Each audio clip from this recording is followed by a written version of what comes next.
नमस्कार दोस्तों। आपने सुना होगा तेल और गैस किसी भी देश की एनर्जी सिक्योरिटी के लिए बैकबोन है। लेकिन 21वीं सदी में एक और नई बैकबोन तैयार हो रही है।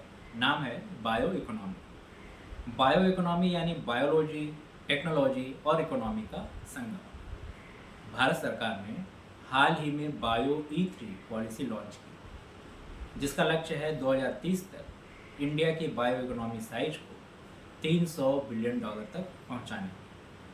आज मैं आपको बताऊंगा बायो इकोनॉमी का मतलब क्या है, इंडिया कहाँ खड़ा है, कौन से सेक्टर्स और स्टेट्स सबसे ज़्यादा कंट्रीब्यूट कर रहे हैं, ग्रोथ ड्राइवर्स क्या है और चैलेंजेस कौन कौन से। इंडिया का करंट बायो इकोनॉमी आज 165.7 बिलियन डॉलर का है।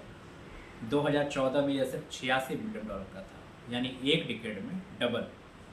और 2030 तक का टारगेट है 300 बिलियन डॉलर, यानी पर ईयर CAGR करीब 12 से 13%।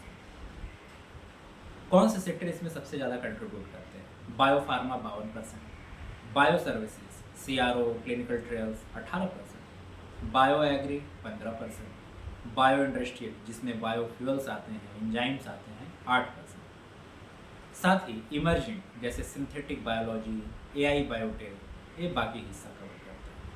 फार्मा और हेल्थ केयर अभी भी लार्जेस्ट ड्राइवर हैं, लेकिन एग्रीकल्चर और इंडस्ट्रियल बायोटेक फास्टेस्ट ग्रोइंग है। अगर स्टेट वाइज कंट्रीब्यूशन की बात करें तो महाराष्ट्र सबसे ज़्यादा करता है 19.36 billion dollar, Karnataka 18.86 billion dollar, Telangana 19.18 billion dollar, Gujarat, Tamil Nadu, Andhra Pradesh भी स्ट्रॉन्ग कंट्रीब्यूटर्स हैं। ये कंसंट्रेशन दिखाता है कि बायो इकोनॉमी हब्स अभी भी साउदर्न और वेस्टर्न इंडिया में हैं। बायो ई3 पॉलिसी 101 ये क्या है?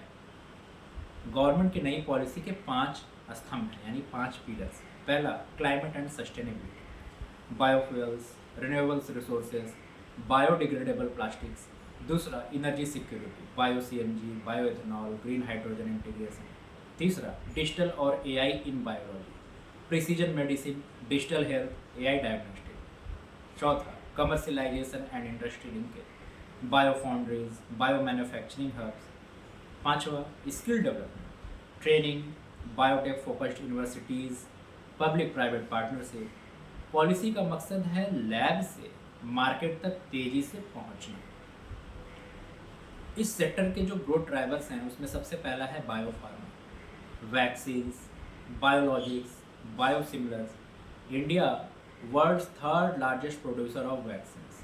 कोविड-19 पीरियड ने बायोटेक की क्रेडिबिलिटी और बढ़ाई। दूसरा, bio agri, GM crops, bio fertilisers, bio pesticide, farm productivity और सस्टेनेबिलिटी दोनों को बूस्ट करती है। तीसरा, बायो इंडस्ट्रियल, जिसमें biofuels, enzymes, green chemicals, ethanol blending programme जिसमें 20% बाई 2025 तक करना था, बायो इकोनॉमी को डायरेक्ट पॉलिसी पुश देती है। चौथा, बायो सर्विसेज जैसे क्लिनिकल रिसर्च, कॉन्ट्रैक्ट मैन्युफैक्चरिंग, तो ग्लोबल फार्मा कंपनीज आउटसोर्सिंग बढ़ा रही हैं। एंड पांचवा, इमर्जिंग एरियाज जैसे synthetic biology, AI biotech, personalised medicine.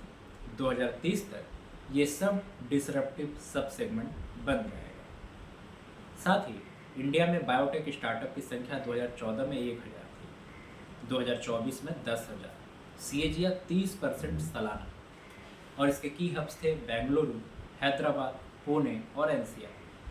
साथ ही government incubation centre, BIRAC support, venture capital funding और भी बढ़ रही है। इंडिया अब सिर्फ लो कॉस्ट जेनरिक हब नहीं, बल्कि इनोवेशन ड्रिवन बायोटेक इकोसिस्टम बन रहा है। तो इसके साथ साथ बहुत सारी अपॉर्चुनिटीज़ हैं, जैसे global demand for sustainable products, फिर बायोडिग्रेडेबल प्लास्टिक, ग्रीन फ्यूल्स, फिर इंडियाज डेमोग्राफिक डिविडेंड, जैसे लार्ज टैलेंट पूल है हमारे पास।